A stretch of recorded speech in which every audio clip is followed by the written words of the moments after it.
سلامتی ہے ان آنکھوں پہ جو ہدایت پہ نظریں جمائے بیٹھی ہیں، ان کانوں پہ جو ذکر خیر کے منتظر رہتے ہیں، اور ان قدموں پہ جو ہدایت کی راہ پہ گامزن ہیں۔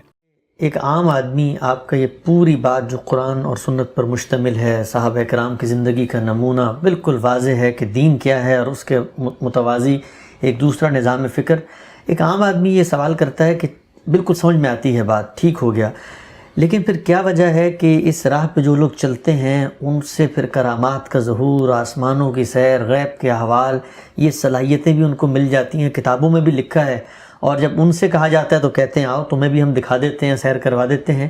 تو وہ یہ سمجھنا، اس کو یہ اضطراب پیدا ہوتا ہے کہ اگر یہ ایک غلط طریقہ ہے، دین میں نہیں بیان ہوا، تو پھر اس میں یہ کامیاب کیسے ہو جاتا ہے، اس میں لوگوں کو یہ مراتب حاصل کیسے ہو جاتے ہیں؟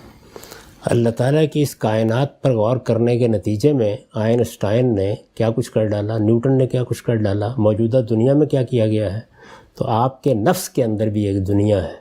اگر آپ اس سے رابطے کی مہارت پیدا کر لیں تو آپ بھی بڑے بڑے کمالات دکھا سکتے ہیں۔ اس کا دین سے کیا تعلق؟ وہ ایک بدھ لاما بھی دکھا دے گا، وہ ایک ہندو یوگی بھی دکھا دے گا، وہ ایک عیسائی متکلم بھی دکھا دے گا۔ آپ کے پاس وقت ہو تو میں آپ کو ان سب کی داستانیں سنا دیتا ہوں۔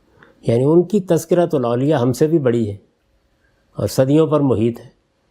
تو اس سب کچھ کا کوئی تعلق اللہ تعالیٰ کی طرف سے کسی بات سے نہیں ہے۔